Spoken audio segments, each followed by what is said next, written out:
पुरुषों को जरूर करने चाहिए ये 4 योगासन, जाने क्यों। पुरुषों और महिलाओं के लिए योग अलग अलग होते हैं, लेकिन सवाल ये उठता है कि पुरुषों को कौन से योग करने चाहिए और योगा करते समय किन बातों का ध्यान रखना चाहिए।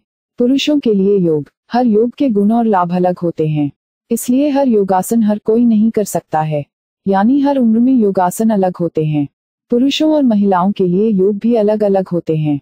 पुरुषों के लिए तो योग का अभ्यास बहुत जरूरी है, क्योंकि यह न केवल आपको शारीरिक फायदे देता है बल्कि इससे तनाव भी दूर होता है। इसके अलावा जो पुरुष नियमित योग करते हैं उनका मन शांत रहता है। लेकिन सवाल ये उठता है कि पुरुषों को कौन से योग करने चाहिए और योगा करते समय किन बातों का ध्यान रखना चाहिए। तो आइए जाने पुरुषों के लिए कौन से योग फायदेमंद है। नौकासन, जिन लड़कों को एब्स बनाने का शौक है उन्हें नौकासन करना चाहिए। इस योग को करते समय आपकी मुद्रा नाव के समान हो जाती है। इससे उनके रीढ़ की हड्डी भी लचीली बनती है। यह मुद्रा पुरुषों के लिए बेहद ही फायदेमंद है, क्योंकि यह प्रोस्टेट ग्रंथि को उत्तेजित करती है। इसे करने के लिए दरी बिछाकर बैठ जाएं, फिर पैरों को आगे की ओर खोलें और कमर को धीरे धीरे पीछे की ओर झुकाएं। आपके दोनों हाथ आगे की ओर खुले हुए होने चाहिए। नजरें सामने रखें और धीरे धीरे सांस लें और छोड़ें। पादहस्तासन, पुरुषों के लिए योग में पादहस्तासन बहुत ही बढ़िया योग है।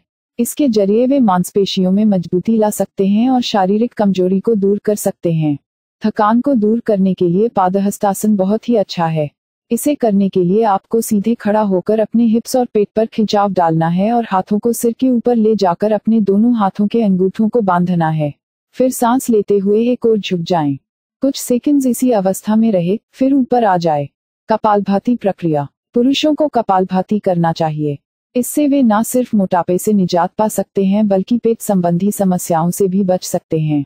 कपालभाति क्रिया से श्वास संबंधी समस्याओं से आसानी से निजात मिलती है। इसके लिए आपको तेजी से सांस बाहर छोड़ते हुए पेट को अंदर की ओर खींचना है। इसके जरिए फेफड़ों की समस्याओं से भी निजात मिलती है। बालासन, यह पुरुषों के लिए बहुत ही प्रभावी योगासन है। अगर दिन भर ऑफिस में बैठे रहने के कारण आपका पेट बहुत निकल गया है तो बालासन से बेहतर आपके लिए कोई आसन हो ही नहीं सकता है। यह न केवल आपके पेट की चर्बी कम करता है बल्कि शरीर के पोस्चर को सुधारने में भी मदद करता है। इस आसन को करने के लिए आप किसी साफ जगह पर एड़ियों के बल बैठें। इस समय आपके शरीर का ऊपरी भाग जांघों पर होना चाहिए। अब अपने सिर से जमीन को छुएं। अपने हाथों को सिर से लगाते हुए आगे की ओर सीधा रखें तथा हथेलियों को जमीन से लगाएं। आपके कुल्हों को दोनों एड़ियों के बीच में रखें। सांस को सामान्य रखें और इस मुद्रा में 15 से 20 सेकंड तक बने रहें।